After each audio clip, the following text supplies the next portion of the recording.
Assalamualaikum warahmatullahi wabarakatuh. Malam ini, saya akan membawa kalian ke Pamijahan, Tasikmalaya, ke sebuah tempat yang selama ini disangkal, tapi dayam-dayam ditakuti. Berseberangan dengan Goa Safarwadi yang dijadikan tempat berdoa. Ada satu goa terlarang yang disebut warga sebagai Goa Kafir, tempat orang-orang putus harapan menukar iman dengan kekayaan.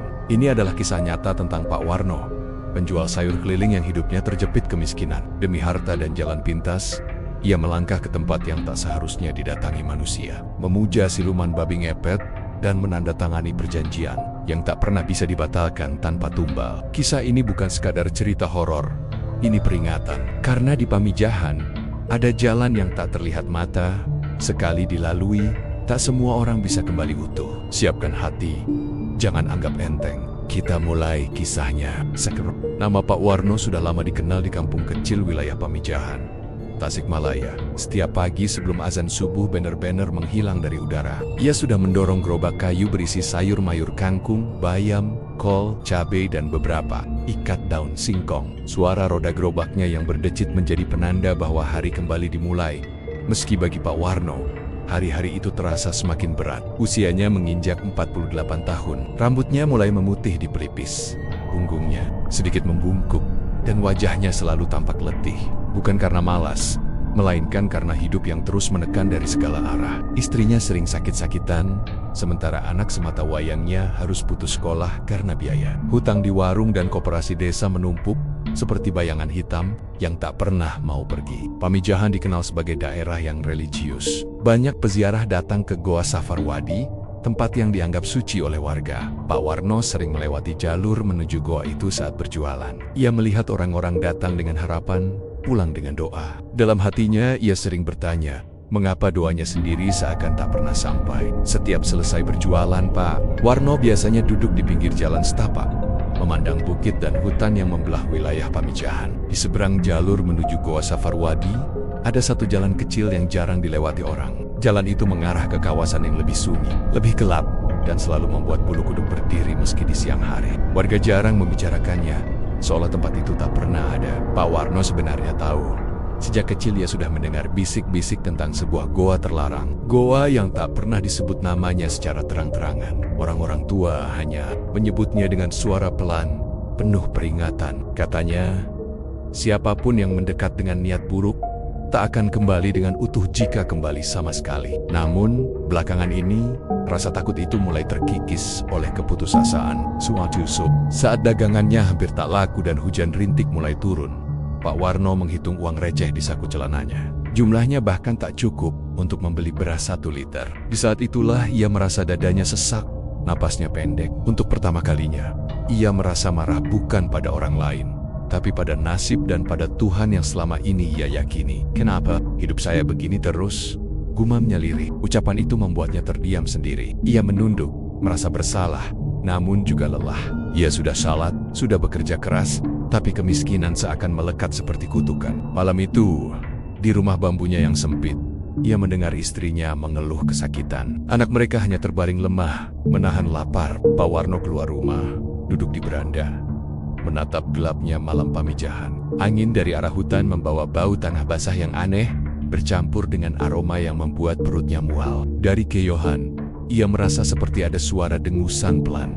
Entah hanya perasaannya atau sesuatu yang lain. Sejak malam itu, tidur Pak Warno tak lagi nyenyak. Mimpinya dipenuhi lorong gelap, tanah berlumpur dan mata merah yang menatapnya dari kegelapan. Ia terbangun dengan keringat dingin, jantung berdegup kencang, dan satu perasaan yang sulit dijelaskan, seolah ada sesuatu yang sedang menunggunya. Keesokan harinya, saat mendorong gerobak melewati jalur biasa, langkah Pak Warno melambat ketika sampai di persimpangan. Ke arah Goa Safarwadi, suara peziarah terdengar samar. Ke arah seberang jalan sempit yang jarang dilewati terasa sunyi, terlalu sunyi. Pak, sejak hari di persimpangan itu, langkah Pak Warno tak pernah lagi terasa ringan. Gerobak sayurnya tetap ia dorong setiap pagi, tapi pikirannya sering melayang. Jalan setapak yang menuju arah sunyi itu terus terbayang, seakan memanggilnya tanpa suara. Ia mencoba mengusir pikiran tersebut dengan istighfar, namun semakin ditekan, bayangan itu justru semakin jelas. Beberapa hari berlalu,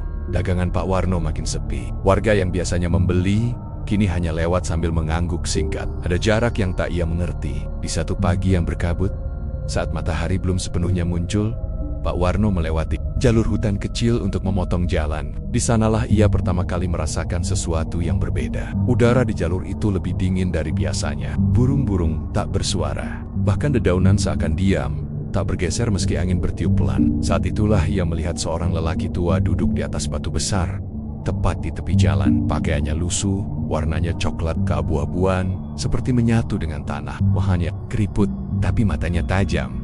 Terlalu tajam untuk ukuran orang setua itu. "Berat hidupmu?" "No," ucap lelaki itu tiba-tiba. Pak Warno terhenti. Jantungnya berdegup kencang. Ia yakin tak pernah bertemu orang itu sebelumnya. "Bapak siapa?" tanya Pak Warno waspada. Orang tua itu tersenyum tipis. Senyumnya aneh, lebih mirip tarikan bibir tanpa kehangatan. "Aku orang yang tahu jalan keluar dari kesusahan." Pak Warno hendak berlalu, tapi kakinya terasa berat. Ada dorongan aneh yang membuatnya tetap berdiri. Lelaki tua itu bangkit perlahan, lalu menunjuk ke arah jalan sunyi yang selama ini dihindari warga. "Di sana," katanya pelan, "ada tempat yang bisa mengubah nasib orang seperti kamu." Pak Warno menelan ludah. "Itu, jalan kemana?"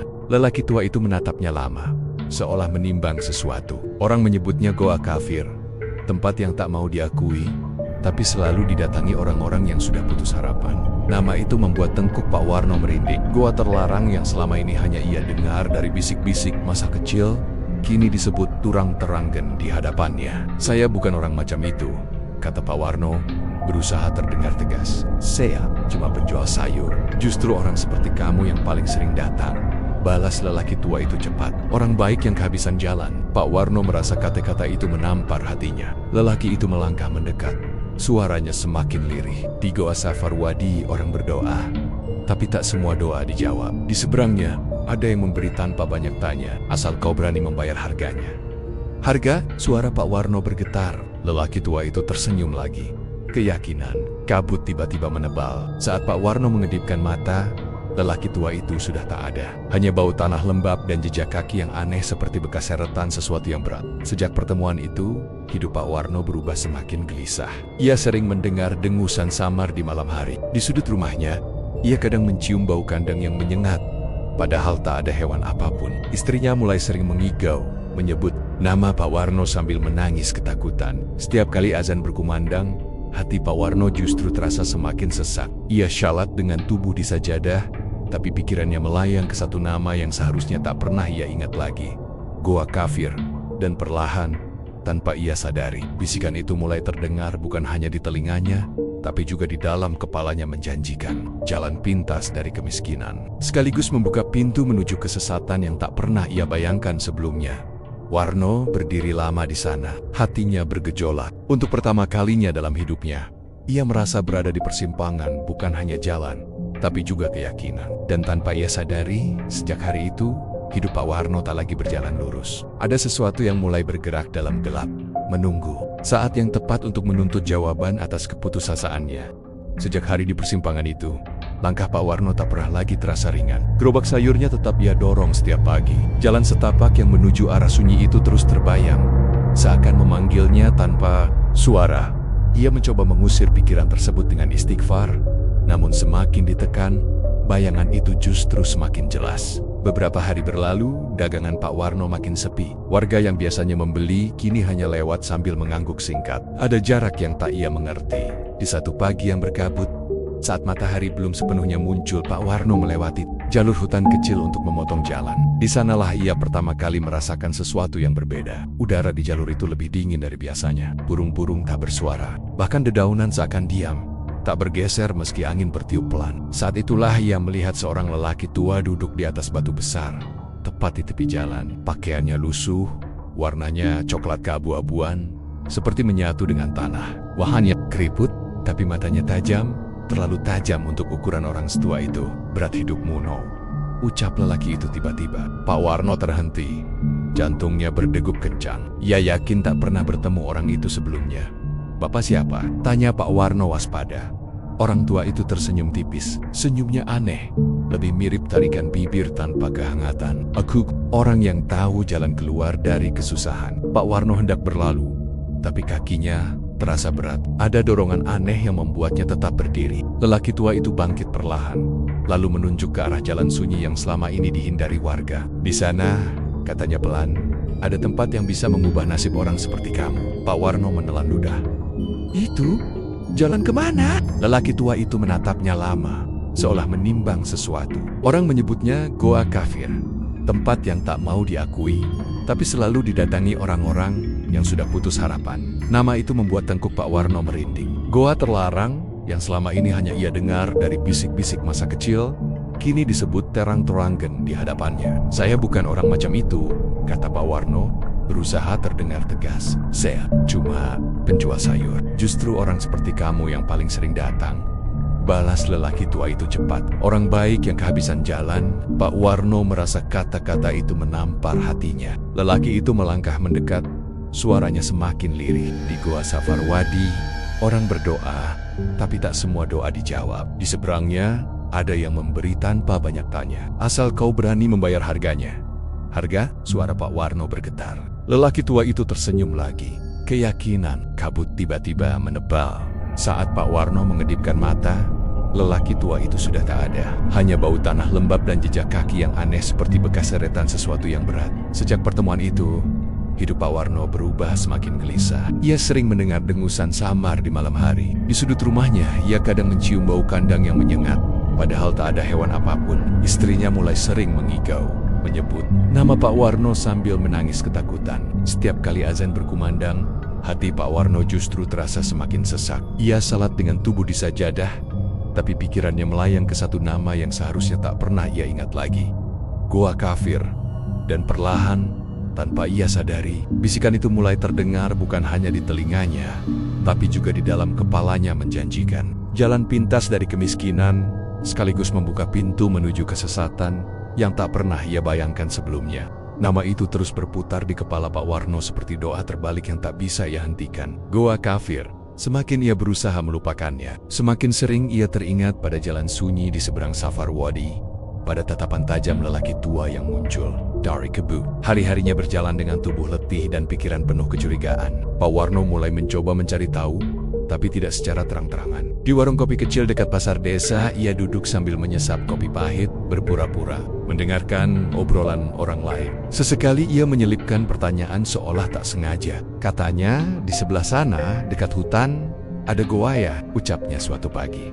Suasana warung langsung berubah. Seorang bapak parubaya menghentikan gerakan tangannya. Yang lain menunduk, mengaduk kopi lebih keras dari perlu. Tak ada yang langsung menjawab. Hingga akhirnya, pemilik warung berbisik pelan, hampir tak terdengar.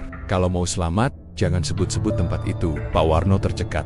Saya cuma dengar cerita. Cerita itu ada karena kejadian. Potong seorang lelaki lain dengan wajah tegang. Orang-orang yang datang ke sana, pulangnya bukan bawa berkah. Seseorang meludah ke tanah, lalu berkata lirih. Ada yang pulang kaya, tapi hidupnya pendek. Ada juga yang keluarganya hancur pelan-pelan.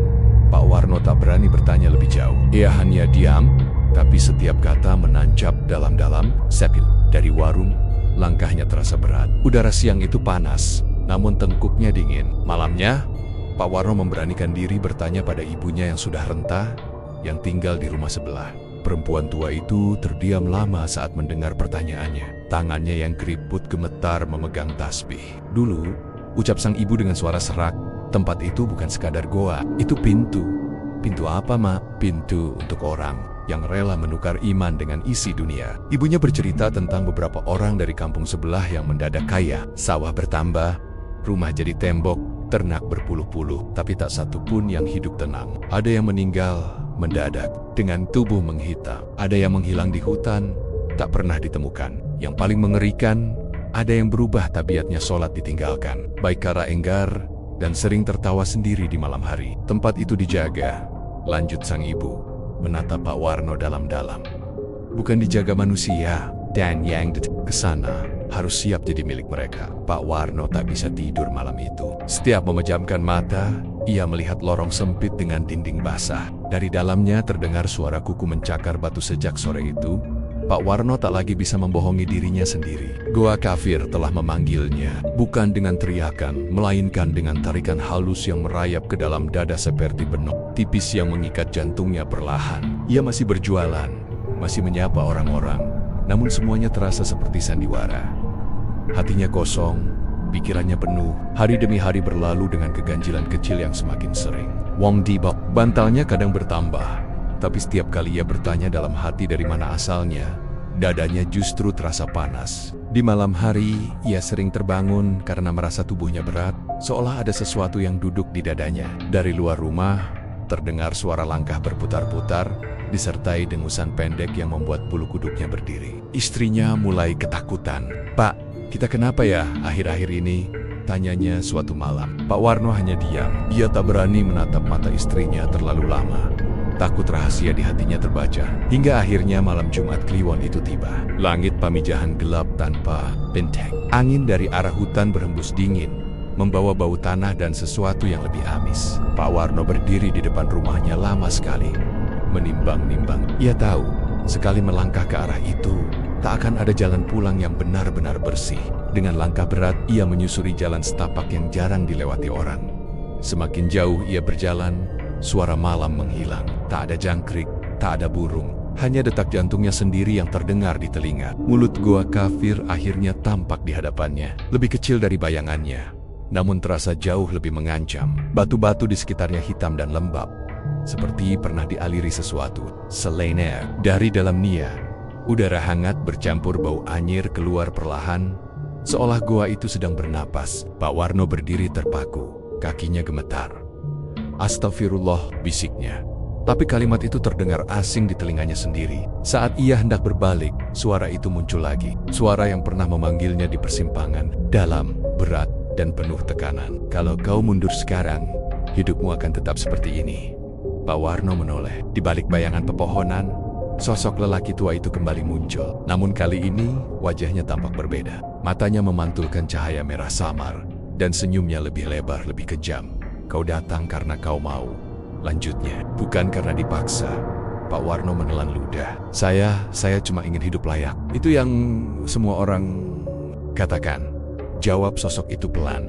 "Masuklah, Tuan kami sudah menunggu." Tanpa sempat berpikir lebih jauh, kaki Pak Warno melangkah masuk ke dalam goa. Begitu melewati ambang batu, hawa di dalam berubah drastis. Dinding goa basah, licin, dan di beberapa bagian terlihat guratan aneh seperti bekas cakaran. Tanah di bawah kakinya lembek, seperti lumpur bercampur darah kering. Semakin ke dalam, suara dengusan terdengar jelas. Bukan satu, banyak, disertai suara napas berat dan gesekan kuku pada batu. Pak Warno merasakan tenggorokannya kering. Setiap langkah seolah menariknya lebih jauh dari dirinya yang dulu. Di sebuah ruang kecil di dalam goa, ia melihat simbol-simbol tergurat di batu. Tulisan yang terbalik, lingkaran-lingkaran aneh, dan bekas lilin hitam yang sudah meleleh. Di tengah ruangan itu, ada tanah yang lebih gelap dari sekitarnya, seolah sering disiram sesuatu. Berlutut, perintah suara itu. Tubuh Pak Warno bergerak sebelum pikirannya sempat menolak. Lututnya menyentuh tanah dingin. Saat itulah, menyadari, dadanya terasa ringan sekaligus kosong. Seperti ada sesuatu yang perlahan ditarik keluar dari dirinya. Dari kegelapan di hadapannya, dua mata merah menyala terbuka. Dengusan berat terdengar semakin dekat. Bau kandang dan darah memenuhi rongga hidungnya. Pak Warno gemetar hebat. Air matanya mengalir tanpa ia sadari. Di dalam hatinya, masih ada sisa keyakinan yang berteriak agar ia berhenti. Namun suara itu tenggelam, kalah oleh bisikan yang menjanjikan kekayaan, rumah layak, dan hidup tanpa hinaan. Dan di dalam goa kafir itu, pada malam yang sunyi dan terkutuk, Pak Warno mengambil langkah pertamanya menuju kesesatan tanpa tahu bahwa setiap janji yang akan ia terima, kelak harus dibayar dengan harga yang jauh lebih mahal dari yang ia bayangkan. Diiringi dengusan berat yang membuat dadanya sesak, ia terbangun dengan jeritan tertahan, mendapati bajunya basah oleh keringat. Sejak itu, keanehan mulai terjadi. Uang receh di kantongnya kadang bertambah sendiri, tapi hilang lagi keesokan harinya. Di tanah depan rumahnya, ia menemukan jejak, seperti tapak kaki hewan, besar dan dalam, padahal tak ada ternak di sekitar. Tetangganya mulai berbisik saat ia lewat, menatapnya dengan pandangan aneh. Suatu sore, saat Pak Warno lewat dekat persimpangan dua jalan itu lagi, angin tiba-tiba, suasana sunyi mencekam. Dari arah jalan terlarang terdengar suara pelan, seperti orang memanggil namanya. "Warno." Suaranya dalam, berat, dan bukan suara manusia yang ia kenal. Pak Warno memejamkan mata, bibirnya bergetar membaca doa. Tapi suara itu justru semakin dekat, disertai bau anyir yang membuat perutnya mual. Ia membuka mata, dan di kejauhan, ia melihat mulut goa itu gelap menganga, seakan tersenyum menantinya. Dan saat itulah Pak Warno sadar, goa kafir bukan sekadar cerita, ia nyata. Dan entah sejak kapan, tempat itu sudah mulai menandai dirinya. Pak Warno tak tahu berapa lama ia berlutut di dalam goa kafir. Waktu di tempat itu terasa mati. Tak ada detik, tak ada jam, hanya napas berat yang bergaung di dinding batu dan dengusan makhluk yang kini semakin jelas wujudnya dalam gelap. 2. Mata merah itu mendekat perlahan, diikuti bayangan besar yang merunduk. Sialah, lengget-lengget goa terlalu rendah untuk tubuhnya. Cahaya redup entah dari mana muncul, memantul di kulit makhluk itu. Bulu kasar, hitam kecoklatan, menutupi tubuhnya. Moncong panjang dengan liur menetes, gigi-gigi besar berkilat, dan sepasang taring yang membuat perut Pak Warno mual. Kaki seperti kaki manusia, tapi telapaknya retak dan kukunya panjang, menggores tanah dengan suara mencicit. Pak Warno ingin menjerit, namun suaranya terkunci di tenggorokan. Jangan lihat dengan mata. Suara berat itu menggema, seakan datang dari segala arah. Lihat dengan niat. Sosok lelaki tua berdiri di sampingnya, kini tak lagi berusaha menyamar sebagai manusia biasa. Punggungnya membungkuk tak wajar, lehernya memanjang, dan senyumnya mereka hingga hampir menyentuh telinga. Di tangannya, ia membawa sebuah mangkuk batu berisi cairan gelap yang berbau anyir. Ini awalnya, katanya. Tak semua orang sampai ke titik ini. Pak Warno gemetar. Saya takut. Makhluk bermoncong itu mendengus pelan. Takut adalah harga kecil. Yang kami minta lebih dari itu. Lantai goa bergetar ringan. Dari dinding, simbol-simbol yang sebelumnya tampak mati kini seperti basah, seolah berkeringat. Bau darah semakin kuat. Lelaki tua itu menaruh mangkuk di depan Pak Warno. Untuk menerima, katanya, kau harus melepaskan. Apa yang harus saya lepaskan? Tanya Pak Warno lirih. Nyaris tak terdengar. Keyakinanmu, jawab makhluk itu tanpa ragu. Nama yang kau sebut saat kau paling berharap. Arah yang kau hadapi saat kau bersujud. Kata-kata itu menghantam dada Pak Warno. Air matanya jatuh ke tanah. Di dalam hatinya masih ada sisa perlawanan. Bayangan istrinya, anaknya, ibunya yang rentas semuanya muncul bersamaan, seperti ingin menahannya. Aku tak meminta semuanya sekaligus, lanjut McCloud. Itu, suaranya lebih lembut namun justru lebih menakutkan. Cukup kau akui malam ini, bahwa hidupmu kini milik kami. Lelaki tua itu mengeluarkan sebilah benda tajam, seperti pecahan tulang yang diasah. Darahmu jadi tanda, mulutmu jadi saksi. Tangan Pak Warno diangkat paksa. Ujung tulang itu menggores telapak tangannya. Perihnya menyambar, darah hangat mengalir, menetes ke mangkuk batu. Saat darahnya menyentuh cairan gelap itu, terdengar suara mendesis, seperti bara disiram minyak. Ucapkan, perintah suara itu. Pak Warno terisak, lidahnya berat seolah terikat. Namun di saat yang sama, ia teringat hutang, teringat ejekan, teringat malam-malam lapar. Perlahan, dengan suara yang pecah, ia mengucapkan kalimat yang membuat dada goa bergetar. Begitu kata-kata itu selesai, dengusan berubah menjadi tawa berat yang menggema. Tanah di bawah Pak Warno terasa hangat, bahkan panas. Mangkuk batu itu terangkat sendiri. Cairannya berputar, lalu menghilang ke dalam kegelapan. Mulai melak. Ini, kata makhluk itu, kekayaan akan mendatangimu, uang akan menemukan jalan, daganganmu akan hidup meski kau tak mencarinya. Pak Warno menunduk, tubuhnya gemetar hebat. Tapi ingat, suara itu mengeras, tak ada pemberian tanpa balas. Kau akan kami pinjam, tubuhmu, langkahmu, dan waktumu. Lelaki tua itu mendekat, berbisik di telinga Pak Warno. Setiap malam tertentu, kau akan keluar, tanpa kau sadari. Dan apa yang kau ambil, adalah milik kami. Pak Warno mengangkat kepala, tumbal. Makhluk itu tersenyum, menampakkan taringnya. Awalnya bukan manusia, tapi jangan bertanya terlalu jauh. Jika kau patuh, keluargamu aman. Jika kau menolak, mereka yang pertama kami datangi.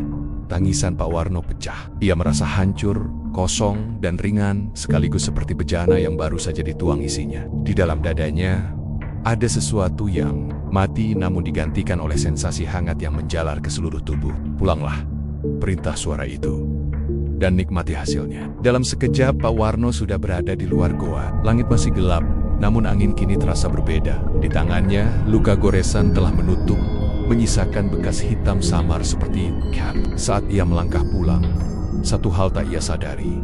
di balik bayangannya sendiri, ada bayangan lain yang ikut bergerak lebih rendah, lebih besar, dan sesekali terdengar mendengus pelan. Perjanjian telah dibuat, dan sejak malam itu, Pak Warno bukan lagi sepenuhnya manusia yang sama. Perubahan itu datang terlalu cepat, seolah dunia memang telah menunggu saat Pak Warno jatuh. Pagi setelah malam dari Goa Kafir, ia terbangun dengan tubuh terasa ringan, nyaris segar. Luka di telapak tangannya tinggal bekas kehitaman, seperti noda arang yang tak bisa dihapus. Ia menatapnya lama, lalu menutup kepalan tangan, berusaha menenangkan diri. Hari itu ia berjualan seperti biasa. Namun sejak langkah pertama mendorong gerobak, ada yang berbeda. Orang-orang yang biasanya menawar, kini membeli tanpa banyak bicara. Dagangannya habis sebelum matahari naik tinggi. Uang kertas memenuhi kantongnya bukan receh seperti biasanya. Pak Warno tertegun, jantungnya berdebar antara senang dan takut. Dalam hitungan hari, keajaiban itu berulang. Bahkan ketika ia sengaja membawa sedikit sayur, hasilnya tetap berlebih. Ada uang yang ia temukan terselip di saku baju, di bawah tikar, bahkan di dalam laci yang sudah lama kosong. Ia tak pernah melihat siapa yang memberinya. Uang itu seakan muncul sendiri, hangat dan bebotana. Istrinya terkejut sekaligus lega. "Rezeki kita mulai lancar ya, Pak," katanya dengan mata berkaca-kaca. Pak Warno hanya mengangguk, menahan perasaan yang berkecamuk. Ia tak sanggup berkata jujur. Setiap kali hendak berbicara, dadanya terasa panas, lidahnya kelu. Rama bambuk, mereka mulai diperbaiki. Dinding diganti papan yang lebih kokoh, atap bocor ditambal, hutang dilunasi satu persatu. Wajah orang-orang di kampung berubah dari iba menjadi heran, lalu iri. Ada yang mulai mendekat, ada pula yang menjaga jarak, seolah mencium sesuatu yang ganjil dari diri Pak Warno. Namun malam-malam Pak Warno tak pernah tenang. Ia sering terbangun dengan kaki kotor lumpur, kuku jari-jarinya hitam dan keras seperti tanduk. Di sudut rumah tercium bau kandang yang menyengat. Kadang ia mendengar dengusan berat tepat di balik pintu. Padahal saat dibuka, tak ada siapapun. Istrinya mulai sering menangis dalam tidur, mengigau melihat sosok hitam merangkak di lantai. Yang paling mengerikan, Pak Warno mulai kehilangan waktu. Ada malam-malam tertentu yang tak ia ingat sama sekali. Ia tertidur setelah Isya, lalu terbangun menjelang subuh dengan tubuh pegal, napas terengah, dan pakaian basah keringat bercampur tanah. Sekali waktu, ia menemukan koin-koin lama di saku celananya, koin yang tak pernah ia gunakan untuk berdagang. Di kampung, kejadian aneh mulai terdengar. Ternak warga hilang tanpa jejak. Kandang terbuka, tanah berantakan, tapi tak ada darah. Anak-anak kecil jatuh sakit dengan gejala aneh, demam tinggi, mimpi buruk, dan terbangun sambil menjerit ketakutan. Orang-orang mulai berbisik menobot-naibot sesuatu yang berjalan di malam hari. Setiap bisik itu seperti pisau menusuk hati Pak Warno. Ia tahu, tanpa diucapkan pun, ada keterkaitan yang tak bisa ia elakkan. Setiap uang yang ia terima terasa semakin berat, seolah menuntut balasan yang belum ia pahami sepenuhnya. Suatu malam, saat ia berdiri di beranda menatap gelap, suara itu kembali datang, kini bukan dari luar, melainkan dari dalam kepalanya. "Kau menikmati milikmu," bisik suara berat itu. "Sekarang giliranku menikmati bagianku." Pak Warno menggigil. "Saya sudah patuh, dan kau akan terus patuh," jawab suara itu dingin. "Jangan lihat ke belakang, jangan bertanya, karena kekayaanmu hidup dari apa yang kau ambil saat kau tak sadar." Pak Warno menutup telinga, berusaha membaca doa. Namun, kata-kata itu tercekat di dadanya. Rasa bersalah dan kenikmatan bertabrakan, membuatnya nyaris tak bisa bernapas. Ia mulai menyadari satu hal yang mengerikan.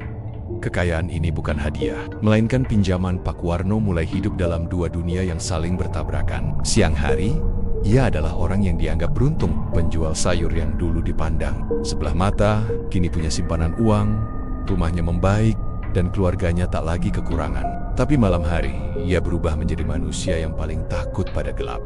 Perubahan di kampung semakin terasa. Hilangnya ternak tak lagi dianggap kebetulan. Seekor demi seekor lenyap, kandang rusak dari dalam, tanah tercabik seperti dicakar sesuatu.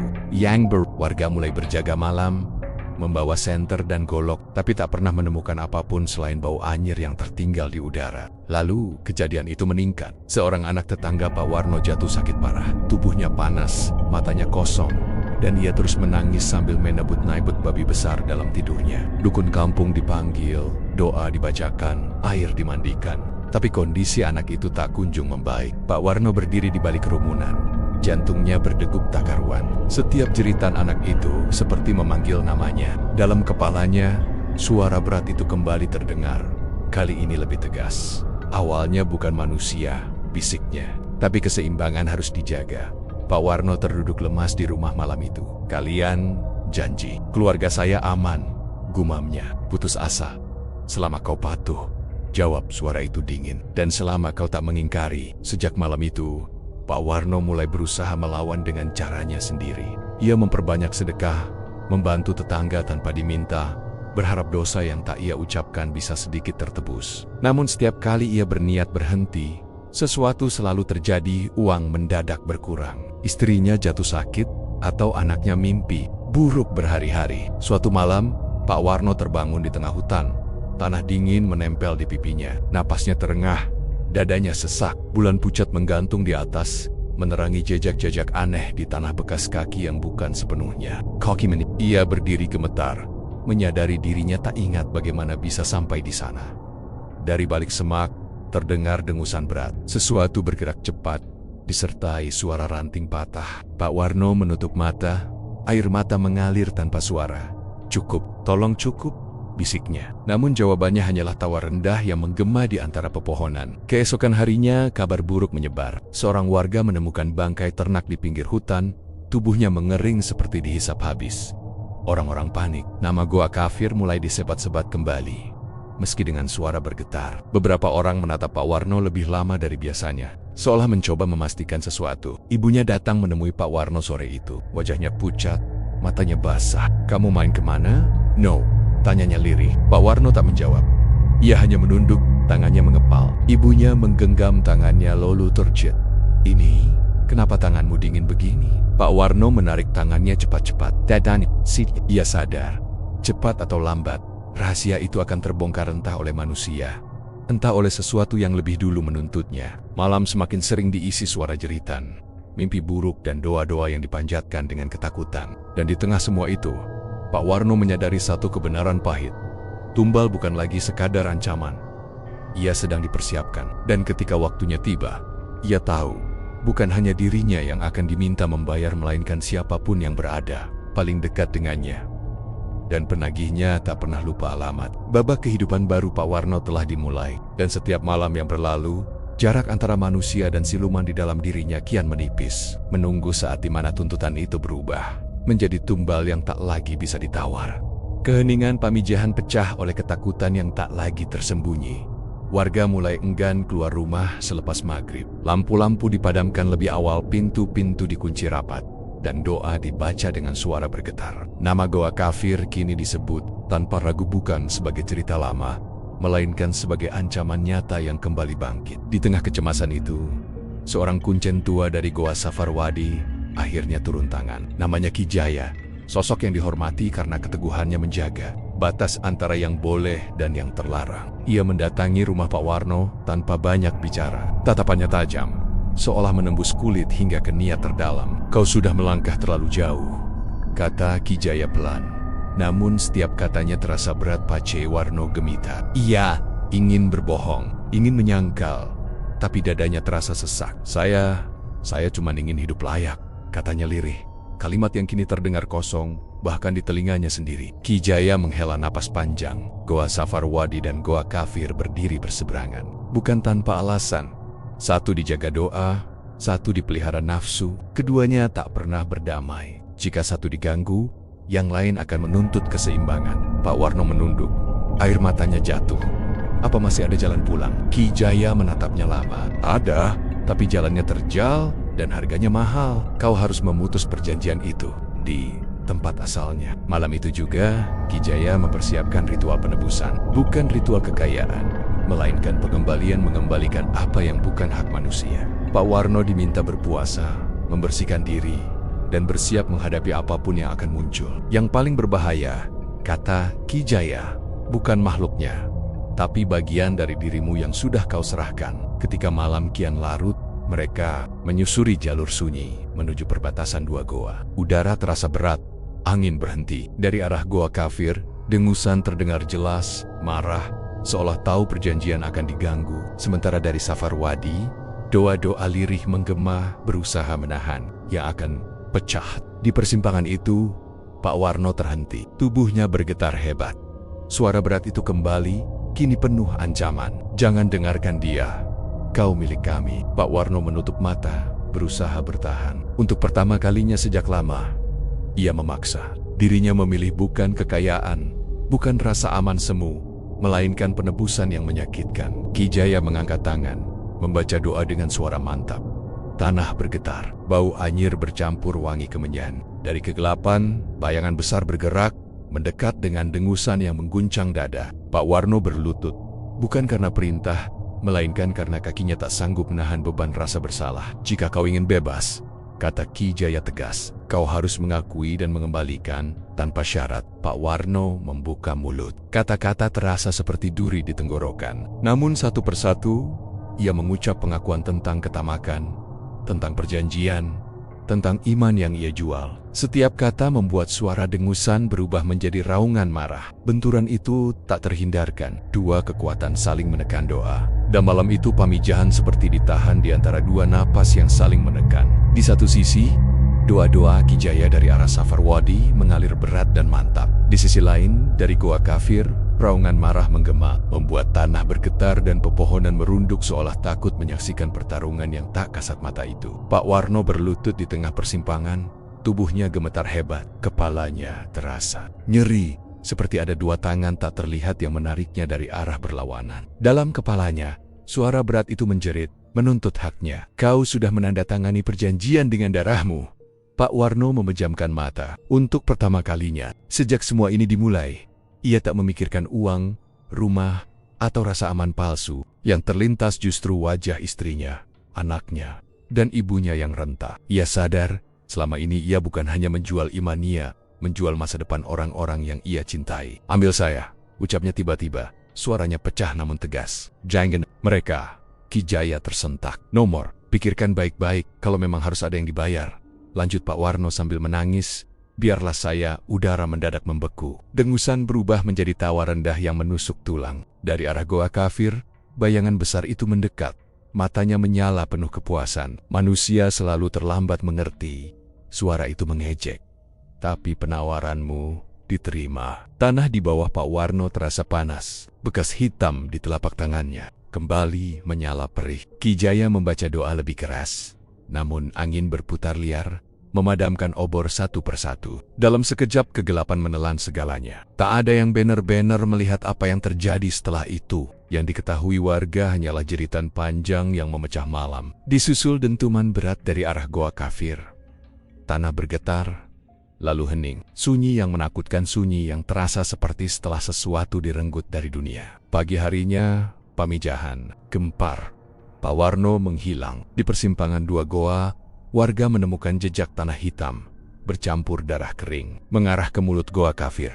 Namun di depan Safarwadi, Ki Jaya ditemukan tergeletak lemah, namun masih bernapas. Dengan suara parau, ia hanya berkata satu kalimat sebelum pingsan.